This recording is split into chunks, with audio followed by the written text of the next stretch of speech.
banyak simbol-simbol Dajjal di dalam dolar itu sendiri, simbol-simbol Freemason, terutama dalam mata uang $1 itu. Ada segitiga yang terputus matanya, dan ada angka yang menunjukkan kepada The New World Order, Novus Ordo Seclorum. The New World Order itu. Artinya di tata dunia baru itu ada 33 status sosial yang akan mereka bangun. Paling tinggi adalah kasta okultis, para penyihir, dan itu langsung di bawah segitiga yang belum nyambung.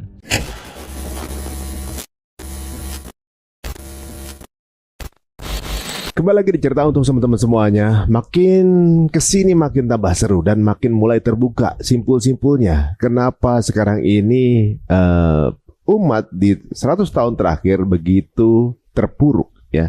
Di sisi lain ketika kemudian kemarin sampai Ustaz menceritakan terjadinya Holocaust, dan dari Holocaust itu terjadi kemudian imigrasi besar-besaran yang terjadi di ke Palestina, dan terjadilah Nakba, yaitu penjajahan Palestina di tahun 1948.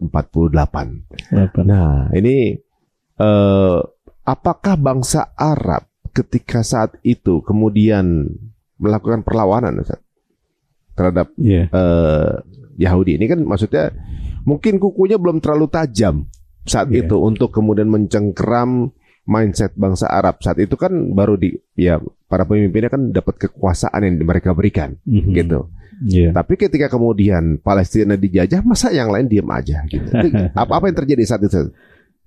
Jadi ketika mereka Turki Utsmani hancur dan kemudian mereka diberikan merdeka, awalnya sih memang ditawarkan janji yang luar biasa. Tapi ketika mereka sudah merdeka, rupanya siasat Yahudi ini sudah mulai masuk kembali ke negara-negara Arab ini. Nah, rupanya orang yang menerima kemerdekaan dari mereka itu kemudian dihianati. Karena ternyata yang harus memimpin tidak dengan cara mereka. Sehingga yang berkuasa di Arab ini mereka akhirnya berontak kepada Inggris, kepada Prancis, kepada Yahudi. Sehingga terjadilah perkusukan wilayah negara-negara Arab hingga mereka melawan kepada kebijakan Amerika, Inggris, dan juga Yahudi. Sehingga terjadi perang Arab itu Yom Kippur yang 6 hari. Yom Kippur itu perang 6 hari itu, dan qadarullah dalam peperangan itu ada sempat kemenangan bagi bangsa Arab dalam hari ini dipimpin oleh Mesir. Namun karena hebatnya lobi Yahudi hingga terjadi pengkhianatan Mesir, sehingga terjadi perjanjian Camp David. Pada akhirnya pun mereka menerima klausul yang dikemukakan oleh Amerika dan Inggris bahwa mereka mengakui berdirinya Israel, dan kemudian Palestina diserahkan kepada Amerika dan Inggris. Kemudian Israel berkuasa kembali. Qadarullahnya ini disinggung dalam hadis Abu Hurairah. Belum sampai itu, Ustaz. Nanti kita akan hadis Abu Hurairah juga mengenai perang dunia ini menarik juga. Cuma saya penasaran, Ustaz. Perang Yom Kippur ini kan 3 negara ya? Apa 4 negara? Berapa negara Arab gitu kan? Mesir, Jordan, Irak, kalau nggak salah ikut perang ya. 4 negara. 4 negara ya? 4 negara. Dan kata, kalau nggak salah saya benar atau salah, saya dengar waktu itu dari guide waktu saya ke Jordan, kemenangan dari Israel ini karena pengkhianatan salah satu negaranya yang mundur. Negara dari beberapa negara itu ada yang mundur. Iya, itu tadi pengkhianatan, Mesir. Mesir mundur. Bukan Mesir mundur. Ada negara yang mundur, dan ada kemudian Mesir ini mengakui menerima klausul itu tadi. Maka terjadi pengkhianatan. Sehingga yang memimpin ini pun, yang berkhianat ini, pemimpinnya Mesir saat itu, sampai ada yang ditembak sama tentaranya sendiri gitu. Tentaranya sendiri yang sudah nembak. Khalid Islamboli namanya. Jadi ketika perayaan ulang tahun Mesir, Anwar Sadat ada di podium kan. Kalau salah Anwar Sadat presidennya. Nah, ada arak-arakan tentara Mesir. Ada salah satu tentara komandannya namanya Letnan Khalid Islamboli. Dia ketika baris itu dia lari naik ke podium dan ditembak langsung si Anwar Sadat itu. Mati di situ. Meninggal di sana. Tembak. Oh, itu adalah buntut dari Yom Kippur. Buntut dari Camp David itu. Nah, ada lagi kan, mungkin saya dengar dari, karena berada di dunia media, dari sisi media ada juga yang unik, Ustaz. Bahwa ternyata di sisi lain dari politik berjalan, di sisi media itu mereka membuat propaganda saat dengan menciptakan televisi. Isi dari tayangan itu programnya adalah untuk mendiskreditkan Islam dan mengangkat keagungan Yahudi sebagai yang terpilih. Betul. Tapi dengan cara tipis. Makanya menciptakan, kalau nggak salah mungkin teman-teman bisa cross check ya, menciptakan TV ini namanya John dari Skotlandia, dia orang Yahudi. Dan namanya televisi adalah mentelekan visi mereka.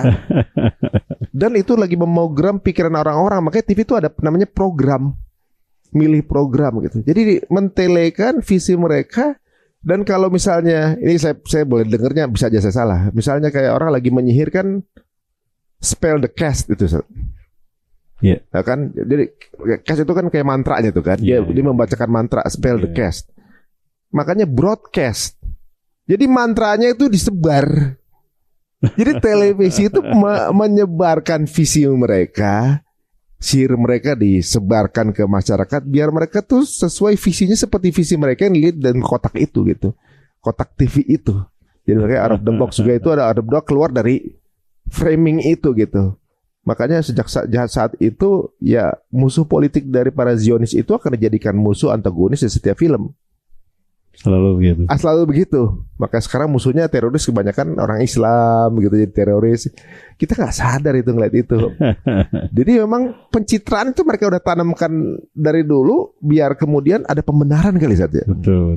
Dan mohon maaf itu sebetulnya kesepakatan dari iblis dan Dajjal. Oh. Karena mereka punya pelayan setia, mereka Bani Israil, bangsa Yahudi. Nah, maka dibikinlah bahwa Islam ini harus dihancurkan, orang-orang Islam harus dihancurkan, dan dibikin mereka ini terorisme.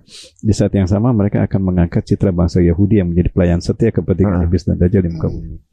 Dan secara state-nya, karena tidak mungkin bisa langsung mendirikan negara Israel Raya, maka mereka bentuk sebagai negara buffernya Amerika dan sekutunya.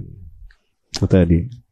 Ini kan makin kesini nih makin kelihatan siapa sebenarnya biang kerusakan di bumi ini sih sebenarnya kan.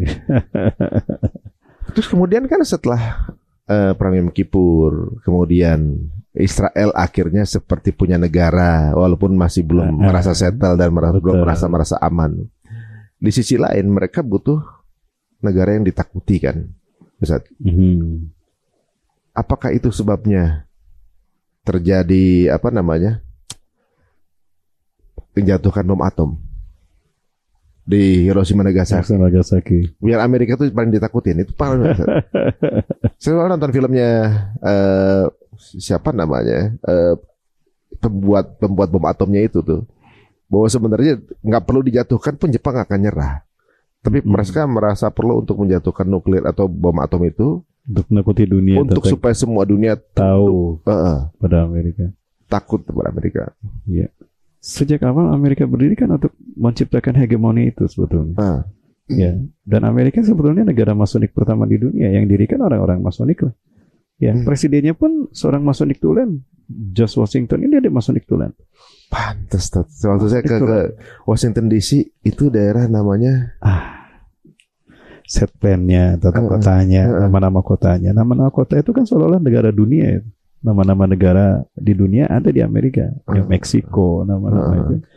Jadi sebetulnya jelas sekali. Dan apalagi dalam filosofi negara Amerika itu sendiri, bagaimana hal itu kemudian diwujudkan dalam alat untuk menguasai kontrol ekonomi dunia, dolar. Banyak simbol-simbol Dajjal di dalam dolar itu sendiri, simbol-simbol Freemason, terutama dalam mata uang $1 itu. Ada segitiga yang terputus matanya, ada 33 degrees, ada 13, itu, dan ada angka yang menunjukkan kepada the New World Order, Novus Ordo Seclorum. The New World Order itu. Artinya di tata dunia baru itu ada 33 status sosial yang akan mereka bangun. Paling tinggi adalah kasta okultis, para penyihir, dan itu langsung di bawah segitiga yang belum nyambung. Kenapa segitiganya yang atas terputus? Karena belum tiba saat dimana sempurna kerajaan dunia mereka. Jadi dalam $1 itu aja udah pagan banget. Dan banyak simbol, dan termasuk ketika sebelah kanannya kan ada simbol burung, ada di atasnya 13 bintang Amerika. Ya, kalau ditarik ke seterusnya membentuk David Star. Devi Star. Makin nyambung semuanya. Yang di atasnya itu All Seeing Eyes. All Seeing Eyes. Oh, orang bilang semua teori konspirasi. Mereka, sedangkan si pelakunya ini secara terang-terangan punya kelakuan seperti itu, dan mereka juga menghembuskan bahwa untuk pelemahannya ada yang pasti ada orang-orang yang akan melemahkan dengan itu nggak sesuai logika, itu teori konspirasi, cocokologi segala macam. Betul. Untuk melemahkan atau juga menyembunyikan gerakan mereka ini. Betul. Di mana ada tesis pasti mereka ciptakan antitesisnya juga. Saat ada virus, mereka menciptakan antivirus. Oh iya. Jadi mohon maaf ya, bisa jadi mencuatnya Jeffrey Epstein dengan filenya merupakan rekayasa mereka untuk tes water sejauh mana perhatian dunia terhadap gerakan mereka di muka bumi. Dari situ mereka mengukur apalagi yang harus mereka lakukan. Oh ternyata responnya mana nih yang responnya paling keras. Oh ini kirim utusan bagaimana hancurkan mereka. Seperti itu. Oh. Mereka buruk.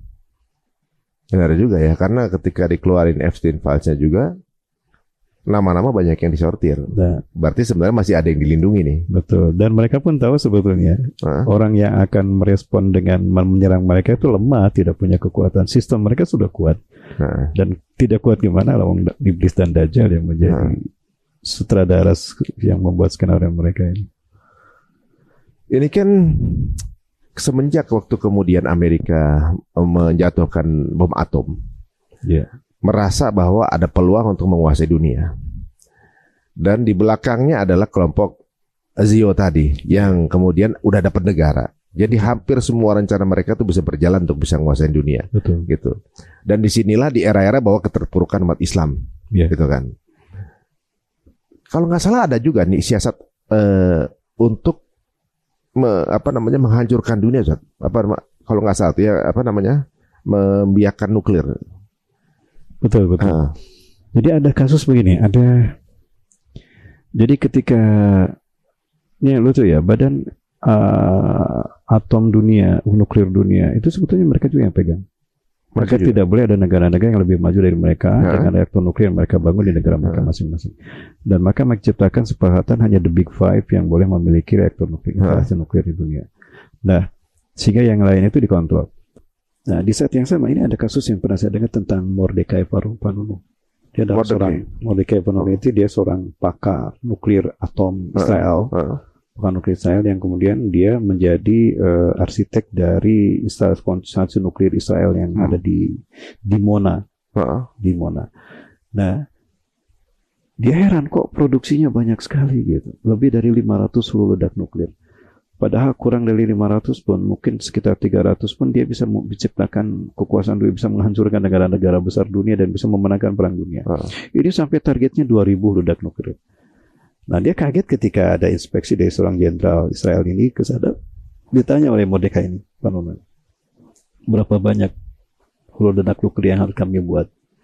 Ciptakan sebanyak-banyaknya, sampai angka 2000, bahkan lebih dari itu pun ciptakan. Oh, untuk apa sebanyak itu? Dengan 500 saja dunia bisa hancur. Untuk memerangi khilafah, ketika khilafah itu akan tegak kembali di fase akhir zaman. Begitu ngomongnya? Itu ngomong itu Jannah. Jadi Jannah itu paham akan ada fase khilafah setelah mulkan Jabariyah ini. Sementara yang dakwah kayak gini disebut teroris di oleh umat Islam sendiri. Itu ngomongnya di mana, Ustaz? Itu di Dimona, di instalasi di komplek nuklirnya Israel di Dimona. Nggak maksudnya tertera di mana gitu yang dibaca. Si Mordechai Vanunu setelah itu dia persis seperti Einstein ketika konsepnya digunakan menjadi ancaman peradaban manusia kan. Nah, dia takut sekali. Akhirnya dia melarikan diri. Kabur dari komplek dia di karantina dan dia bikin sebarkan file kejahatan itu. Dia lari kemana? Ketemunya kalau tidak salah di Maroko. Beliau sedang makan. Nah, dicebarkan intel-intel itu. Ketahuan di mana dia berada. Nah, seorang wanita yang digunakan untuk mendekati dia. Karena kan dia sudah lama tidak terhibur mungkin ya. Luar biasa. Nah, kemudian wanita cantik ini mendekatinya, diajak makanlah sama dia. Nah, ternyata wanita ini sudah punya alat yang radar itu memberitahukan dengan alat yang dia komunikasikan itu bahwa keberadaan dia ada di mana. Ditangkap lagi Mordechai Vanunu dan dipenjara. Setelah itu hilang lagi. Entah kemana Mordechai Vanunu. Mungkin sudah dibunuh. Wallahu a'lam bishawab.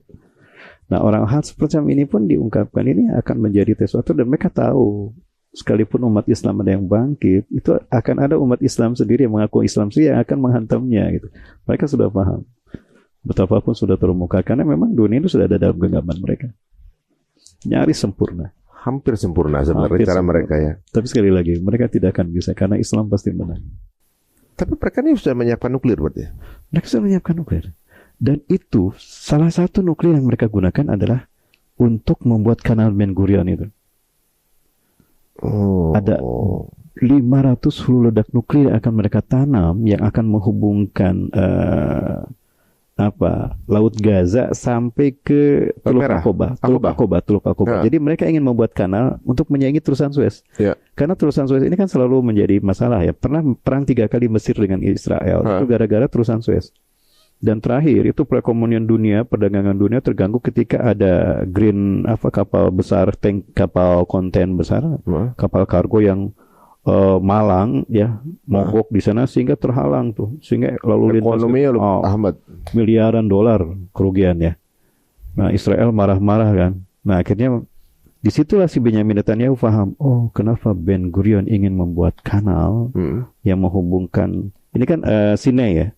Ini Afrika nih. Ini ini sini, dan ini ada Arab Saudi. Nah, ini Teluk Aqaba. Ini masih Laut Merah. Ini Teluk Aqaba, ini Suez. Terusan Suez. Nah, dia ingin membangun, ini kan Palestina nih. Ya. Palestina sini. Dia ingin menghubungkan Laut Tengah ini, Laut Gaza ini dengan Teluk Aqaba. Nah, dulu sebetulnya petanya tidak begitu. Itu jauh dari Gaza. Nah, jaraknya 292, sekian kilometer. Itu hampir 2 kali lipat terusan Suez. Nah, dan anggarannya 100 miliar dolar. Gak mungkin nih, kata Benjamin Netanyahu, hanya untuk membuat kanal kita menghabiskan anggaran negara kita. Nah, dicarilah idenya gimana? Kalau ditarik garis lurus tidak berkelok-kelok begitu ya, tapi ditarik garis lurus dari Teluk Aqaba sampai ke Gaza. Ya. Lurus itu ke Gaza. Lebih pendek ya? Lebih pendek, dan dananya bisa dipangkas 16 sampai 55 juta dolar. Miliar dolar. Itulah yang dipilih. Berarti Gaza harus dibersihkan. Gimana caranya? Tuduhlah Hamas, pancing Hamas untuk melakukan jihad. Maka Hamas yang disalahkan. Intinya apa? Ingin membangun kanal agar minyak di Levan Basin dan gas bumi itu bisa ditarik. Banyak kandungan minyak bumi dan gas alamnya. 3 kali lipat dari RAPBN Indonesia. Itu dia guys. Jadi ujung-ujungnya sebenarnya kelicikan mereka untuk menjajah sebuah negara hanya untuk keuntungan mereka sebenarnya. Jadi mereka menernak nuklir saat ini untuk nembus itu juga untuk mengancam atau menjajah negara-negara yang akan menjadi kontranya mereka. Yang kalau misalnya saya bilang nih, misalnya ini Mordekai orang Israel. Orang Israel sendiri. Tapi dia kemanusiaannya lebih besar. Akal sehatnya maju berjalan. Ya, karena pencipta bom atom kemarin itu filmnya, saya lupa ya, main Benedict Cumberbatch ya. Dia sendiri pencipta bom atomnya sendiri punya kemanusiaan. Gara-gara bom itu dia stres. Betul. Bahwa dia nggak mau bikin lagi kan bom itu. Betul. Takut banyak yang lebih meninggal lagi. Kalau dia nggak mau bikin lagi, dia kemudian dipersekusi, dikriminalisasi, karena dianggap kalau dia ditangkap oleh musuh bisa bikin nuklir buat musuh, gitu kan? Atau dia kemudian bisa disandra sama musuh kan gitu. Betul. Nah, mau nggak mau dia harus di-eliminate juga. Jadi serba salah kan gitu. Mungkin nasibnya kayak Mordekai gini. Nah, campaign berikutnya setelah memenangkan Hiroshima Nagasaki, tentunya juga ada satu campaign besar untuk Islamofobia, ya kan? Itu 9/11 itu yang terbesar. 9/11, betul. Ada data yang saya dapatkan ya, di mana ketika saya baca itu, kaget saya. Di White House ya, itu ada pertemuan secret, pertemuan rahasia, di mana George Bush Senior mengatakan bahwa we have a big idea, not in a small country, in the name of American, not in the big idea, in the frame the New World Order. We will take over the world. Nah, ini adalah ide yang lebih besar, bukan hanya dalam skala Amerika, tapi skala dunia, dalam satu frame the world, tata dunia baru. Kita akan menciptakan one government. Dibahas. Nah, 11 tahun berikutnya anaknya yang menjadi presiden, George Walker Bush, melakukan di zamannya terjadi penghancuran WTC. Tahun 95 Amerika itu menipis ke persediaan. Kan Amerika dengan, mohon maaf, dengan Arab Saudi kan sudah bekerja lama itu sejak 1934. Berdirinya Aramco, Arabian American Oil Company, dan negara lain. Dan tidak mungkin hanya mengandalkan Arab. Arab pun tidak mungkin akan memberikan semua minyaknya, nanti mereka habis. Makanya sekarang minyaknya ditahan. Nah, maka tahun 95 ini mereka sibuk nyari negara mana yang punya minyak yang lebih dari seperti Arab Saudi. Ketahuanlah satelit itu menangkap minyak yang terkandung, gas bumi yang terkandung di Irak dan Afghanistan. Jadi stoknya udah habis sebenarnya. Tahun 95 itu sebetulnya stoknya sudah menipis. Dan negara mereka kan tergantung minyak yang menjadi menjadi energi dari teknologi mereka. Ruh teknologi mereka dari minyak itu. Nah, Irak dan Afghanistan ini menyimpan kandungan minyak yang kalau digabung, combine, itu jumlahnya bisa memperpanjang umur Amerika 150 tahun ke depan. Bagaimana caranya agar minyak itu ngalir? Sementara di Irak ada Saddam Hussein yang berani menentang Amerika dan Israel dan terang-terangan membela Gaza, Palestina, dan juga ada Taliban di Afghanistan. Maka tahun 97 Afghanistan menang, Rusia kalah. Saat itu baru berdiri yang namanya Taliban di bawah pimpinan Allahu Yarhamullah Umar, Abdurrahman bin Umar. Nah, maka strateginya apa? Hancurkan WTC, tuduhkan pada mereka. Dan menariknya lagi, ini tentang penghancuran WTC-nya, itu di titik balik matahari pertama di milenium ketiga. Makanya saya tanya, kenapa harus di pagi hari? Dan namanya 911, 911. 911 sendiri itu filosofinya untuk pengagungan kepada sosok Baal tadi. Kenapa bisa? Ada kebakaran, 911, call 911. Sehingga orang meminta pertolongan itu kepada 911. Itu artinya dia memposisikan 911 sebagai juru penyelamat. Apa itu 911? Untuk telepon darurat. Bukan, maksudnya apa artinya dari 911? Nah, 911 itu kalau disatukan 911 itu kan jadi 11. 11 itu kode berdirinya dua sang maha tunggal, Dwi Tunggal Iblis dan Dajjal yang betul segitiga bermuda. Termasuk WTC dibangun itu untuk ritual ini. Human sacrifices di milenium pertama, di milenium ketiga, di tahun titik balik matahari pertama. Maka dihancurkannya WTC sebetulnya ada itu sacrifices human-nya besar-besaran. Jadi tradisi pagan itu mengorbankan manusia untuk menebus dosa. Jadi itu sebetulnya itu dari yang zaman dulu juga sama, ada membunuh para nabi, membunuh anak-anak kecil dan bayi-bayi itu ritualnya masih berjalan sampai sekarang. Dan itu untuk ritual terbesar karena 1000 tahun terakhir sebelum hari kiamat menurut versi mereka, karena mereka meyakini bahwa orang-orang kabalis nih, ini bukan keyakinan kita, dunia ini akan berakhir di tahun 3000 Masehi. Nah, 3000 Masehi ini mereka bagi menjadi 3 milenium, 1 milenium 1000 tahun, dan sekarang kita berada di milenium ketiga. Harusnya tahun 2000 Masjidil Aqsa hancur, Israel sudah punya negara, ya, tata dunia baru ini sudah berjalan. Tapi qadarullah kan, itu tidak terjadi. Genderang untuk memasuki itu tentunya dihancurkannya WTC. Jadi sejak di WTC dihancurkan, guys, berarti adalah ini masa lebih suramnya lagi untuk umat Muslim. Untuk umat Islamnya lagi. Karena sejak saat itu stigma teroris, Islamofobia diciptakan. Jadi semua umat Islam itu punya ajaran teroris, kekerasan mulai saat itu. Teroris, betul. Dan kemudian dia juga bentuk ISIS juga, ditambah-tambah lagi gitu. Betul.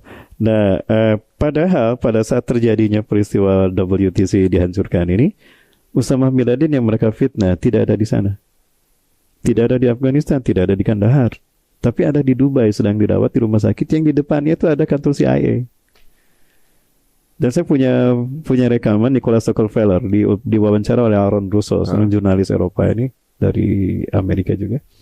Dia ngobrol sama Nicholas Rockefeller tentang WTC kejadian ini. Dan Nicholas Rockefeller terbuka. Kalian gak akan pernah menemukan orang yang ada di gua yang dicari-cari di gua itu. Maksudnya di Afghanistan, gak ada. Lalu kenapa kalian hancurkan? Kalian punya menguasai dunia, kalian punya banyak uang dan kalian sudah berkuasa di dunia. Ya, kami melakukan ini sebagaimana target kami untuk menguasai dunia dan memerangi Islam itu intinya. Jadi itu rekayasa mereka. Nah, sejak 9/11, kehidupan masyarakat Muslim terutama di Amerika itu tidak baik-baik saja ya, karena hidup sebagai orang yang ditersangkakan gitu ya. Betul. Akhirnya semua sosok Muslim itu bentuknya menjadi ya seolah-olah radikal, penuh dengan bayang-bayang terorisme, bahkan latihan perang anti terorisme mereka kalau pakai takbir gitu kan, seolah-olah framing bahwa pelakunya adalah selalu Muslim. Sejak saat itu kejadian terbesar berikutnya itu 7 Oktober. Iya. Nah, kenapa dipilih 7 Oktober? Ini apa alasannya?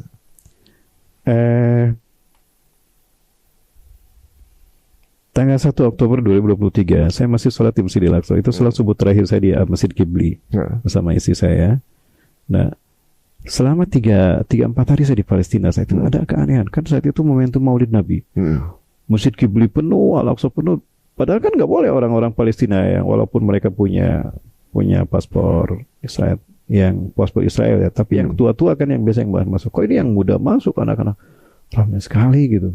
Saya tanya, Anda dari mana? Anda min Nablus, min Tulkarem. Oh, boleh ya masuk. Ada di Bethlehem, Hebron, bahkan dari Hebron juga ada yang masuk. Padahal kan wilayah-wilayah nggak boleh masuk. Oh, jangan-jangan ini cover story. Ketika kami ke Al-Khalil Hebron, Al-Khalil pun di Masjid Nabi Ibrahim pun Ibrahimi sama penuh juga, bahkan berdasarkan nggak bisa sholat sama kali. Ada pengajian Maulid Nabi. Nah, ini cerita bahwa ternyata saya khawatir ini cover story. Saya cari data, oh ketemulah data. Oh ternyata di interval Maret sampai Juni 2024 mereka akan melakukan ritual Red Heifer Sacrifices, penyembelihan sapi merah.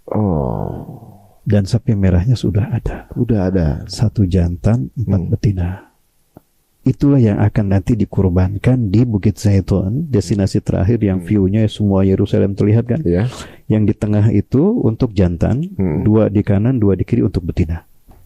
Itu ritual rencananya akan dilakukan bulan Maret sampai bulan Juni 2024. Artinya paling tidak Desember 2023 close to Masjidil Aqsa. Dan jika ritual itu dilakukan, itu pertanda ya pembangunan Haikal Salmon akan mereka lakukan. Artinya Al-Aqsa akan mereka hancurkan. Ini yang diketahui oleh para petinggi Hamas. Maka didahulukan. Nah, kalau dibiarkan Israel melakukan itu ritual ini, artinya Al-Aqsa akan mereka hancurkan. Apalagi memang sudah ada 300 terowongan kan di bawahnya. Kalau ada gempa skala 6 skala liter saja ambruk, ya udah alasannya karena gempa, dan ini digunakanlah mulut Amerika bahwa ini hak Israel, dan sampai kan ini pernah dikatakan oleh Donald Trump kan? Ya. Especially I recognize that Yerusalem is the capital of Israel. Israel. Itu sebetulnya kalau Yerusalem sudah jatuh milik Israel, ya terserah saya lah mau ngapain, termasuk menghancurkan Masjidil Aqsa karena di sana kami ingin membangun istana kami karena sudah menjadi wilayah kami. Sebetulnya targetnya itu.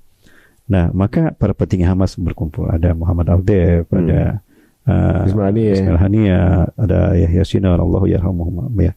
Semuanya sudah saya termasuk Abu Ubaid Jarrah juru bicara. Maka dipilihlah tanggal 7 Oktober itu Paskah sudah selesai. Dan saya melihat bagaimana mereka melakukan perayaan Paskah hari Kamis, hari Jumat. Ya, hari Sabtunya, hari terakhir saya di sana, saya melihat orang-orang Yahudi melakukan the Great Sabbath. Nah, Hamas masih menghargai peristiwa itu. Nah, dipilihlah tanggal 7 Oktober, momen yang pas di mana mereka baru selesai rehat dari hari-hari besar tadi. Lagi pesta, dilakukan aksi. Maka aksi ini adalah aksi besar-besaran, menang atau hancur sehancur-hancurnya, atau kalah. Jihad terakhir. Maka dalam apa targetnya? Menyelamatkan Masjidil Aqsa dari rencana dihancurkan. Maka tema yang diambil Tufanul Aqsa. Kenapa namanya Tufanul Aqsa? Dan tidak tanggung-tanggung, tidak tanggung-tanggung. 4.000 tentara elit IDF mereka siapkan oleh Benyamin Netanyahu. Dalam serangan ini, hanya dalam tempo 2 bulan habis yang 4.000 ini. Bagaimana tidak marah tuh orang-orang yang si setan Yahudi.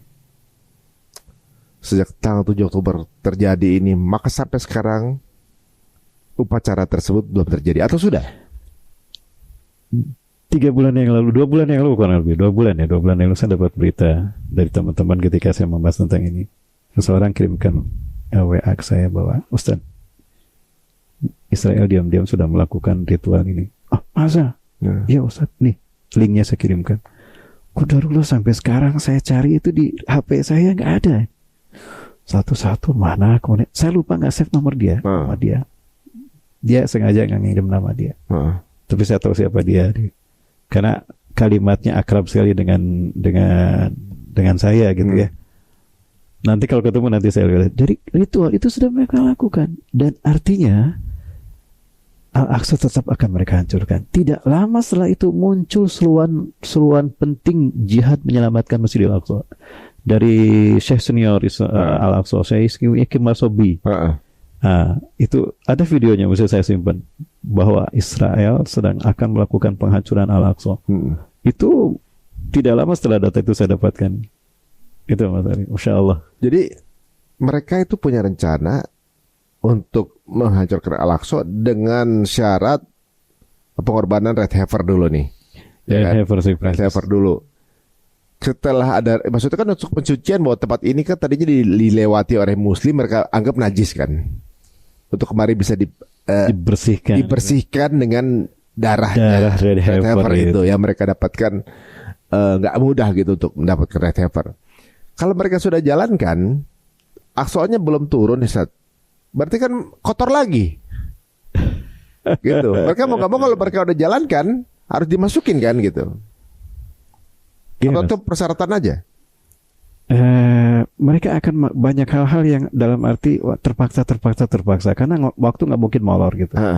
Maka terpaksa dengan itu pun mereka harus melakukan planning yang lain. Ini tetap berjalan. Betapapun memang Al-Aqsa belum hancur dan umat Islam masih tetap berada di sana.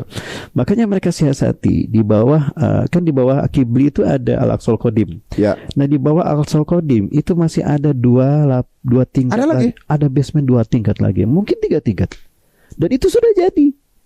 Di mana setiap lantai itu mereka siapkan. Untuk lantai ini adalah cerita Nabi Adam. Jadi mereka cerita para nabi peradaban manusia versi mereka. Itu dibikin diorama, ada ruangan khusus cerita Nabi Adam. Masuk ke sini ruangan Nabi Nuh, Nabi Idris, terus Nabi Nuh, Nabi Ibrahim. Nah, untuk lantai atasnya ada Nabi Musa sampai Nabi Daud. Nah, yang di atas itu tadi itu adalah diorama yang akan mereka bangun ketika Al-Aqsa betul-betul runtuh.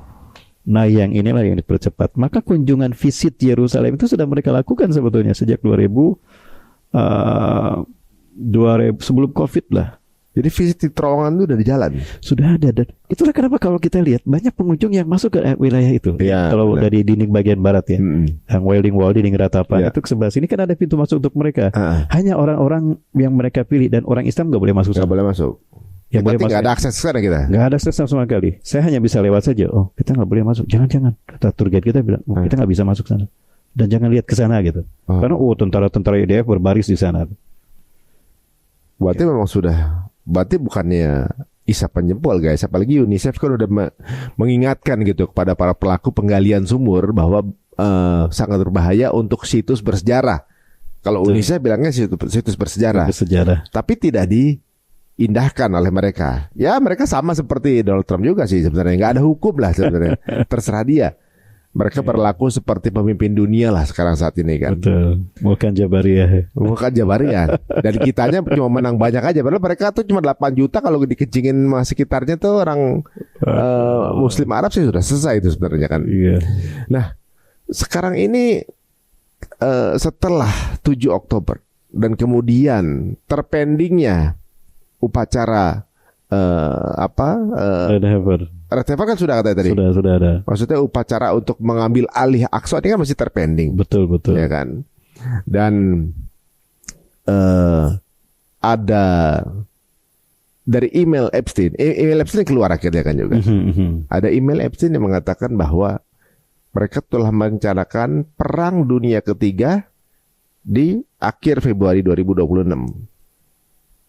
Nah, apakah bisa juga ada korelasinya gitu saat ibaratnya gini, nggak ada gempa, Aqsa-nya nggak jadi jatuh. Apakah dengan cara kemudian adakan perang dunia ketiga? Secara nggak langsung kita lihat sekarang posisi Amerika sudah sama Iran udah tinggal taplok-taplokan aja nih.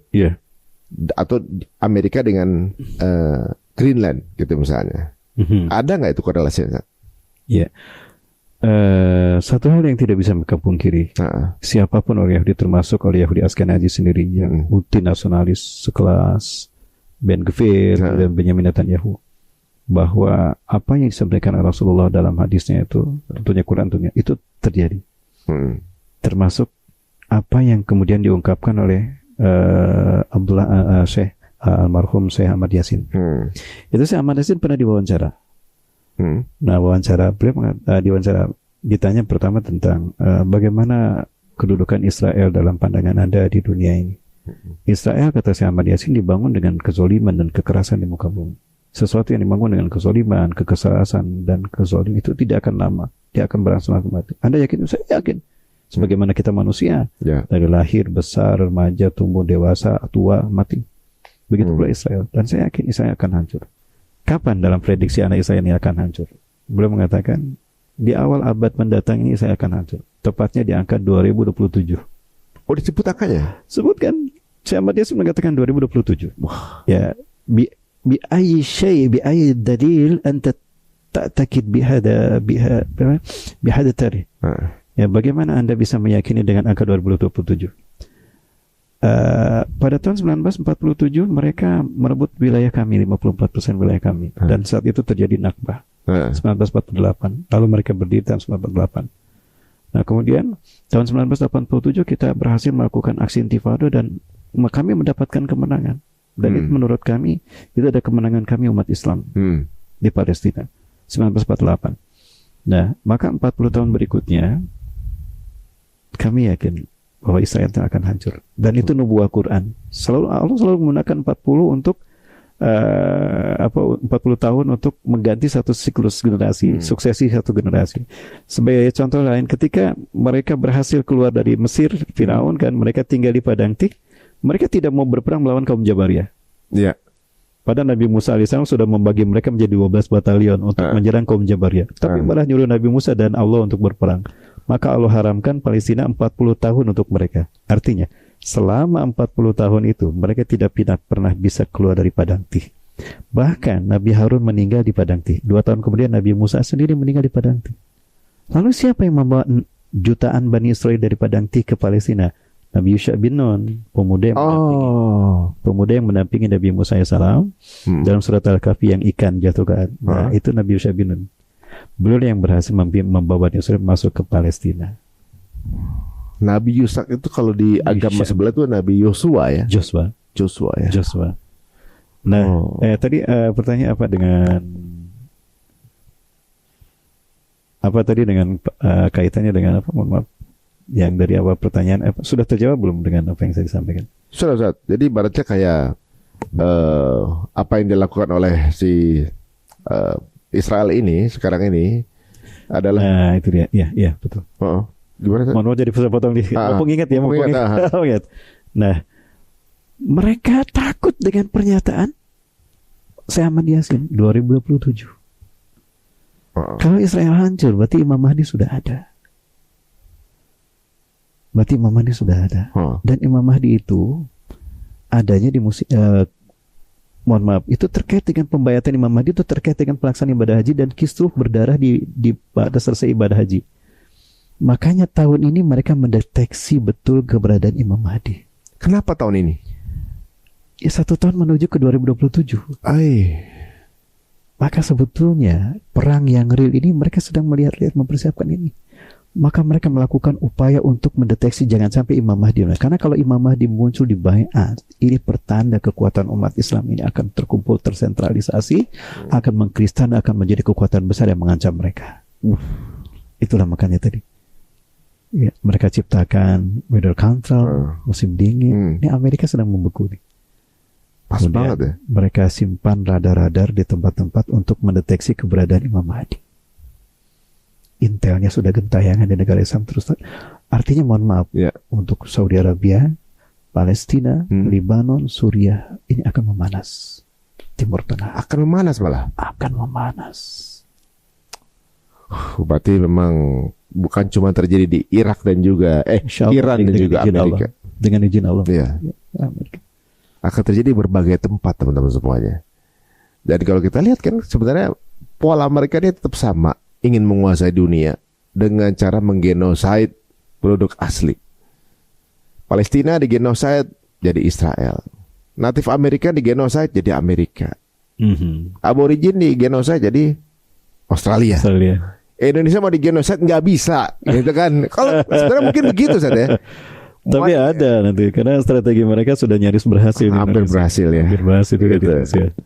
Ya, itulah dia. Kita walaupun bagaimana mungkin sulit kali ya karena kita negara pulauan ya. Nah, kita kembali ke tadi bahwa rencana mereka untuk kemudian menguasai dunia, gitu juga ada kepanikan bahwa kalau sampai Imam Mahdi benar-benar nongol berarti adalah rencana mereka nggak sampai tuntas. Betul. Gitu. Dan kalau memang saya Ahmad Yasin bilang 2027 ada kehancurannya, berarti 2026 bisa jadi adalah dimulainya proses itu. Politik itu. Jadi setelah haji nanti kalau ada gempa di antara Mekah Madinah, nah itu mungkin sedang proses menuju itu ya. Prosesnya dari kalau kita lihat dari konteks hadis ya, sekali lagi itu pengamatan politik debatable ya, itu hanya pendapat dan pengamatan saya. Nah, yang menariknya adalah dalam hadis dari Sauban, Rasulullah bersabda, yaktatilu salah satu anda kangzikum, akan berperang 3 orang laki-laki di sisi kangzun kalian, pemberian kalian, maksudnya Ka'bah. Jadi sekeliling Ka'bah ini ada 3 laki-laki akan berperang. Kuluhum ibnu khalifatin, 3-3-nya adalah putra mahkota. Ternyata dalam hadis yang lain itu disebutkan terjadi setelah ba'da wafati khalifatin Malikil Hijaz. Ba'da meninggalnya seorang khalifah, yaitu Raja Hijaz. Hijaz, mana Hijaz? Oh, Hijaz al-makan bainal Makkah wa Madinah. Oh, berarti Hijaz ini Saudi Arabia. Jadi setelah Raja Saudi meninggal, maka 3 putra mahkotanya akan berperang. Sekarang ada, ya kalau tidak salah ya, ada Muhammad bin Salman, ada Al-Walid bin Talal, ada Khalid bin Farhan.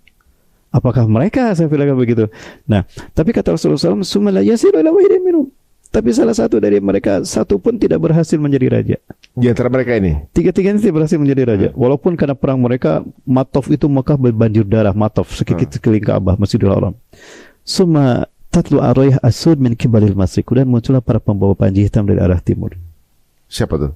Nah, faida ra'aitumu, singkat cerita, summa yaqulu qawlan lam yadfathu, kata periwayat hadis sahabat ini, kemudian aku lupa apa yang dikatakan setelah itu. Kemudian summa yaqtulunakum qatlam lam yaqtul qauman min qabl. Kemudian mereka akan memerangi kalian dengan cara yang belum pernah dilakukan oleh satu kaum pun. Artinya strategi perangnya hebat sehingga mereka menang. Pasukan Ashabura itu panji hitam ini. Fa idza ra'aitumu, apabila kalian melihat para pembawa panji hitam itu, fabayyuhu, berbaiatlah kepadanya. Karena di tengah-tengah mereka ada Imam Mahdi, walau habwan ala salji, walaupun harus berangkat di atas salju. Rasul mengatakan begitu, kemungkinan Imam Mahdi muncul di musim dingin, di musim salju, di musim salju. Sekarang musim dingin. Kita bukan cocok lagi ya, tapi maksud saya ini kita belajar untuk menginterpretasi hadis, karena bagaimanapun juga tentang eskatologi ini kita membutuhkan interpretasi, ada fikih waqi'nya. Jadi karena terjadinya di akhir zaman, maka kita membutuhkan bagaimana cara memandang Quran hadis itu dalam visi kekinian ini. Itulah kita bikin fikih hati zaman kita kontemporer. Nah, maka hal ini akan menjadi mimpi buruk bagi mereka yang ingin menguasai Palestina. Siapa lagi kalau bukan Israel dan Amerika? Maka akan berbagai macam dilakukan propaganda, termasuk Board of Peace ini juga merupakan satu langkah untuk cover story agar ada the big program project ini tidak diketahui oleh mereka. Itu tadi. Kok jadi ibaratnya mereka sebenarnya dalam keadaan kepanikan berarti kan sebenarnya. Karena kalau memang hancur di 2027, berarti ini udah ending kan? Ending. Jadi salah satunya dengan cara ketika daripada hancur kita prosesnya hancur gampang, mendingan proses ini ngajak-ngajak negara lain kali dihancurin. Negara lain untuk dihancurkan. Terlebih diciptakannya kembali, diangkatnya kemunafikan raja-raja Arab. Itu tadi bungkamnya mereka terhadap apa yang terjadi, sampai pun nanti Al-Aqsa hancur, mereka diam. Hancur, akan hancur Al-Aqsa. Saya khawatir hancur. Makanya itu dipandang sebagai kerusakan besar hukum mereka dengan kemunculan Imam Mahdi. Berarti kehancuran ketiga. Kehancuran kedua, kerusakan kedua. Dalam surat Al-Isra kan seperti itu. Ayat ke-4 sampai ayat ke-6. Dan Allah katakan fa idza jawadul akhirah liyasu'u wujuhakum wa liyadkhulul masjida kama dawal amara wa liyutabbiru ma'alu tatbir. Dan ketika kerusakan kuda mereka lakukan, Allah kirim pasukan yang betul-betul membuat mereka pucat pasi. Kenapa pucat? Semua propaganda mereka di dunia hancur. Menyesal, mereka sedih, dan mereka kemudian dihancurkan sehancur-hancurnya. Mengenai propaganda hancur, sebenarnya sekarang sudah terjadi guys dengan keluarnya Epstein Files. Itu apa termasuk dari kehancuran propaganda itu kan? Luar biasa. Jadi makar Allah indah ya. Allah bongkar siapa orang-orang yang menjadi pelaku utama dari kehancuran yang mereka lakukan di muka bumi. Jadi pada akhirnya dunia ini akan menghukum mereka murka. Maka pada saat itu tidak menutup kemungkinan kehancuran ini mengakibatkan satu, kehilangan kepercayaannya para petinggi dunia yang terjebak dalam kondisi dan secret society mereka. Sebut saja Bohemian Grove lah. Nah, maka masyarakat ini kemudian marah, maka akan terkristalisasi kekuatan rakyat ini, maka nanti Romawi dan Islam bersatu untuk memerangi mereka. Bangsa Romawi ini kan udah mulai terlihat sih sebenarnya beberapa konten bahwa umat Nasrani pun juga nggak setuju dengan apa yang dilakukan oleh Yahudi. Betul. Gitu kan.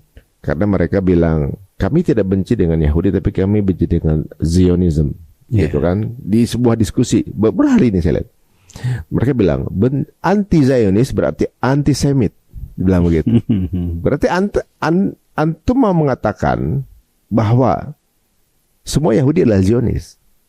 Itu dia bilang gitu. Saya ada orang Katolik dan saya mengatakan itu, dia bilang begitu. Bisa jadi kemudian ini adalah bumbu-bumbu ke arah kolaborasi antara Islam dengan Nasrani. Bani Rom dan Romawi, betul, Nasrani. Romawi, Kristen, betul. Dan itu Rasul sabdakan, ada dalam hadis Ibnu Majah. Innakum satuslihuna Roma sulhan aminan.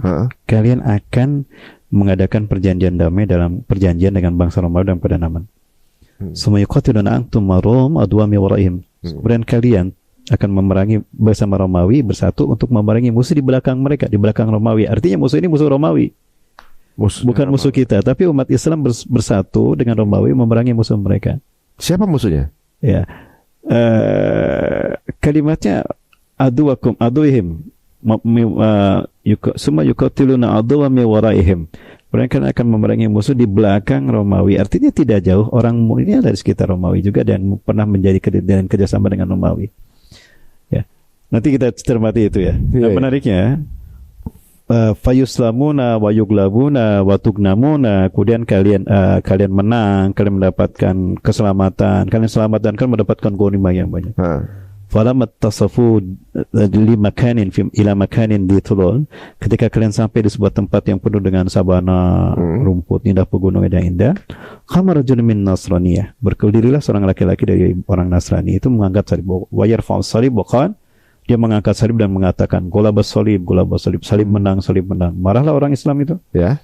Orang Islam marah, kemudian kata siapa? Kami juga berperang, kami di garda terdepan, kami lah yang berhak mendapatkan kemenangan. Didorong orang Nasrani pegang salib tadi, jatuh ke jurang, mati. Fakutilah hadal muslim, maka orang Islam itu pun dibunuh. Fayak di Rom, maka orang Romawi kemudian berkhianat dari umat Islam, memisahkan diri. Fayastami'una fil a'la, mereka bergabung di sebuah tempat tahta samanina raya, di bawah 80 bendera. Walikul rayatin isna asyara alaf junudan.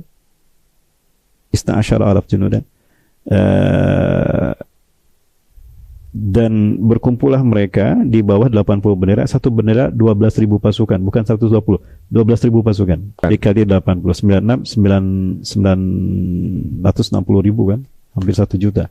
Nah, pada saat itulah mereka menguasai Turki, karena Turki akan kuasai mereka. Turki akan jatuh. Saat ini pun Turki sudah tidak didukung oleh negara-negara Arab kan. Dia berada satu-satunya negara anggota NATO yang berani membela Palestina kan Turki. Iya. Ada kemungkinan NATO ini bersatu dengan Romawi memerangi mereka. 80 negara Eropa. Disitulah terjadinya Armageddon, perang nuklir. Berarti sudah terjadi kehancuran Israel sebelumnya? Atau belum? Belum, Israel belum. Jadi Turki dulu yang jatuh baru Israel? Turki jatuh dikuasai mereka. Nah, di saat yang sama kekuatan umat Islam ini mulai bersatu ketika, mohon apakah Imam Mahdi sudah diutus apa tidak? Ketika umat Islam kemudian bersatu, ya, dan berhasil mendirikan pemerintahan terbaik. Dan pemerintahan terbaik kata Rasul pada saat itu adalah Gutoh. Suriah. fustatul muslimin yaumal malhamatil kubra. Bahkan dikatakan pusat kekuasaan umat Islam di saat terjadinya malhamah kubra bahkan. Artinya nuklir sudah tidak ada, teknologi sudah tidak ada. Udah pakai senjata ini lagi kita. Sudah kembali pada senjata tradisional. Ada kemungkinan Turki hancur dan Israel pun bisa jadi memang sudah hancur. Dan negara-negara, ketika negara Israel hancur, negara Arab pun hancur. Berarti ini udah mulai mendekati fase tahap akhir ya guys ya. Udah siap belum kita ini guys? Jadi ibaratnya kalau sekarang nih, momen sekarang nih, arah-arahnya ini kan udah mulai kebaca. Kita udah di fase di mana fitnah mulai terbuka ketika F-16 kebuka, dan juga rencana perang dunia ketiga pun udah dicanangkan tanggal 26 Februari 2026 menurut Epstein. Tapi kalau ini terjadi dan terjadi perang besar, ujung-ujungnya nanti akan beberapa negara akan turun tadi kan, seperti Turki akan turun, Cina akan turun, Rusia juga akan turun. Nah, saat itulah sudah ada Imam Mahdi. Kalau sudah ada Imam Mahdi berarti kan nggak lama lagi kita juga bisa itu. Mau nggak mau kita akan harus berbayar sama beliau kan berarti. Betul, itu perintah Rasulullah. Semua kondisinya udah nggak kayak gini berarti kan. Udah tidak seperti ini, udah carut marut. Tidak temu-temu Indonesia juga mungkin mengalami gejolak politik. Ini sekali lagi ini nubuah ya. Kita mencoba menginterpretasi nubuah Rasulullah, bukan berarti mengada-ngada tidak. Ini debatable Bram. Ini sekali lagi pengamatan. Yang benar tidaknya Allahu a'lam. Kalau yang mau tahu. Islam kan kemudian menurut antum bersatu di Utoh, Syria. Di masjid apa namanya? Sentralisasi pemerintahnya di Utoh dan punya Masjid Umawi. Masjid Umawi. Itu sudah tidak bersama Nasrani saat itu. Kan udah berkhianat. Nah kemudian apa yang akan dilakukan oleh bangsa Muslim saat itu? Apakah kemudian negara-negara Islam yang jatuh kemarin dibangkitkan lagi atau gimana? Nah, pada saat menjelang terjadinya perang itu, kan akan ada pressure dari Barat Romawi kepada negara-negara Islam untuk menyatakan komitmen mereka di pihak siapa. Yang faktanya masyarakat menilai bahwa mereka ternyata sudah tahulah, ternyata terbongkarnya file ini itu menandakan raja-raja mereka, pemimpin-pemimpin mereka sudah buruk jatuh citranya. Dikondisikan. Nah, maka terjadi gejolak politik di situ, sehingga Rasulullah SAW sabdakan, kan ada dalam hadis Rasul, terjadi perlawanan melawan raja-raja Arab. Innakum sataghzuna jaziratal Arab wa yaftahu Allah. Sungguh kalian akan memerangi jazirah Arab dan Allah menangkan kalian atas mereka.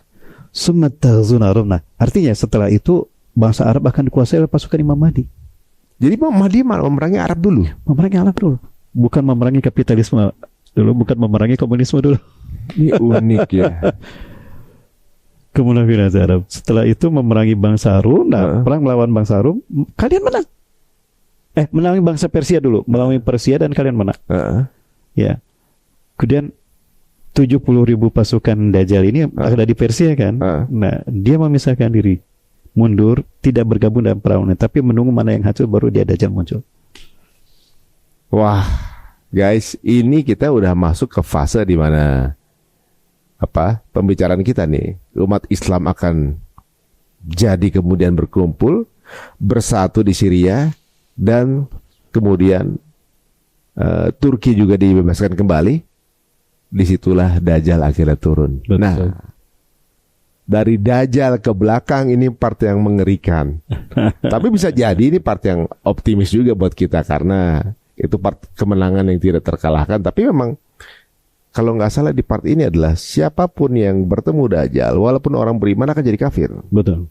Saking dahsyatnya fitnah Dajjal. Saking dahsyatnya. Jadi kayaknya perlu kita akan lanjutkan lagi bersama Ustadz ini. Ini udah di fase-fase yang makin mendekati akhir, tapi makin seru. Cuma di posisi ini ada satu hal yang Ustadz ingatkan. Dajjal turun di saat sudah tidak ada lagi teknologi. Ini menarik. Karena belakangan sudah ada info. Bersiaplah, kita akan hidup tanpa listrik. Betul. Karena infonya nih ya Ustaz ya, mungkin ini beredar di dunia sosial media. Semua uang kita sudah jadi digital. Kita nggak megang fisik. Betul. kecuali mereka yang beli emas fisik, semua uang kita ada di rekening bank. Aset kita semua surat-suratnya sudah digitalkan. Betul. Sudah ada di rekening di aset-aset digital. Ya, digital. Ketika teknologinya ada yang mematikan, ada yang memencet tombol off-nya, semua miskin. Apa ini yang dinamakan Great Reset? Betul. Bagaimana semua orang jadi tidak punya apa-apa, Gitu, Ustaz. nggak punya tanah karena suratnya ada di digital, nggak punya rekening bank karena semuanya masih digital. Ya. Nah, kayaknya kita tahan dulu guys. Ini kayaknya menarik nih di fase-fase yang akhir ini. Ini pasti akan jauh lebih seru. Betul, Dan insya tentunya masih ada di Cerita Untung edisi membahas dari awal keruntuhan Islam sampai kebangkitan di akhir zaman nanti. Insya Allah. Aduh, jazakallah khair Ustaz untuk Sama-sama. waktunya. Amin wa iyyakum wa iyyakum. Dan ini belum berakhir Ustaz. Wow, ini masuk ke babak pentingnya ini. Babak pentingnya ini. Dan babak pentingnya ini nggak sebentar. Ini lumayan banyak panjang episodenya dan juga nggak kalah serunya. Imam Mahdi aja kata Rasulullah, Heeh. fayamlikul arabi sab'an atau thamanian. Dia akan memimpin Arab 7 atau 8 kali, yakni hajajan 7-8 kali musim haji. Dalam hadis lain 9 kali. Jadi ada 9 kali, 9 tahun, 9 kali musim haji dalam kepemimpinan Imam Mahdi. Apa saja yang terjadi di sana? Luar biasa. Jadi setelah peperangan segala macam sampai akhirnya Dajjal dibunuh oleh Nabi Isa, masih ada fase 9 tahun. Fase 9 tahun untuk Imam Mahdi. Cuma bayangkan teman-teman semuanya, ketika ada Dajjal turun nanti, di mana kita semua harus mengikat saudara perempuan kita, ibu kita, karena sekali mereka melihat Dajjal, maka mereka akan langsung tertarik sama Dajjal. Bahkan ulama aja, ada seorang laki-laki di antara kalian, dia yakin bahwa dia akan mengalahkan Dajjal dengan hujahnya. Dia ulama terbaik di dunia saat itu. Lalu dia ya'ti Dajjal, dia datang pada Dajjal, bihujati, lalu dia menghujah Dajjal. Tapi apa yang terjadi? Semua hujahnya kalah sama Dajjal. Hingga akhirnya apa? Fayasiru tabi'ah, hakut tabi'in. Maka dia menjadi pengikut Dajjal yang paling setia. Nah, yang paling beriman ilmunya banyak aja bisa jadi kafir tiba-tiba. Ini udah fase-fase yang kita harus banyak-banyak baca akhir tahiyat tuh. Tasyahud berlindung pada Dajjal. Nah itu makanya Rasulullah sabdakan man hafizu asra ayatin min awal suratil kafi usima minad Dajjal. Dari Abu Darda, hadis Abu Darda riwayat Muslim, siapa yang hafal 10 ayat pertama surat Al-Kahfi dia akan terbebas dari fitnah Dajjal.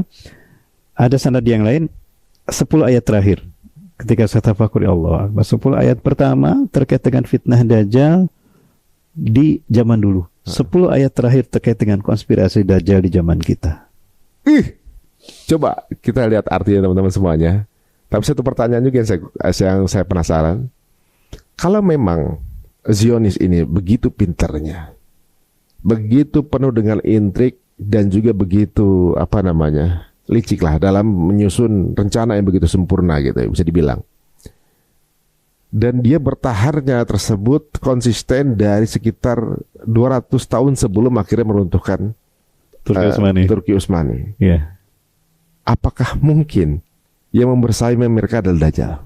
Sangat mungkin. Kolaborasi antara iblis dan Dajjal.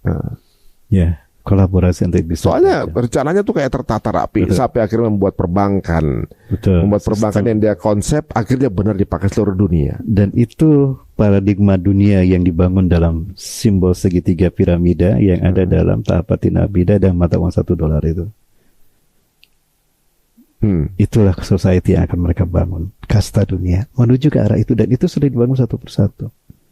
Di saat nanti pada goal settingnya Dajjal turun datang, the new world order itu sempurna.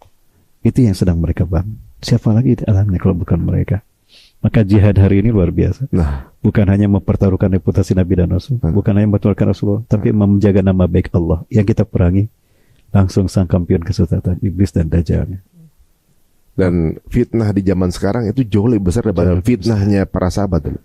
Akumulasi dari semua fitnah zaman para nabi ada zaman sekarang. Jadi kita adalah umat-umat dengan fitnah terbesar. Betul.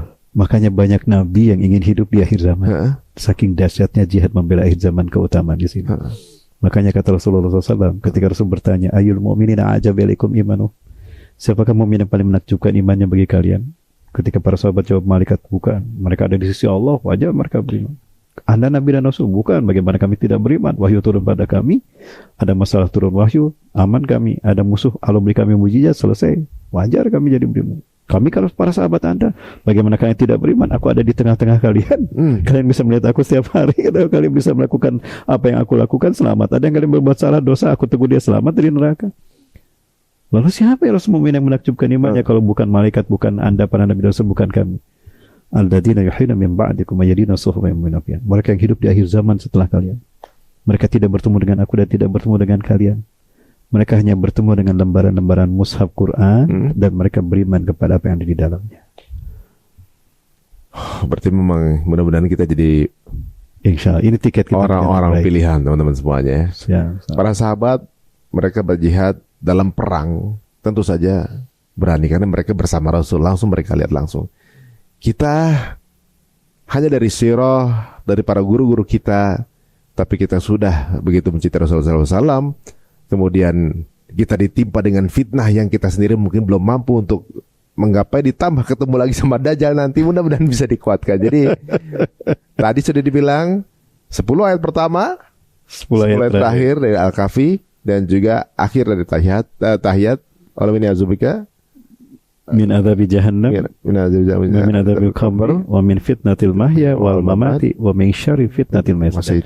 Kenapa dikatakan syarri fitnah? Menarik nanti kita bahas. Waduh, ini menarik juga. Terakhir Ustaz.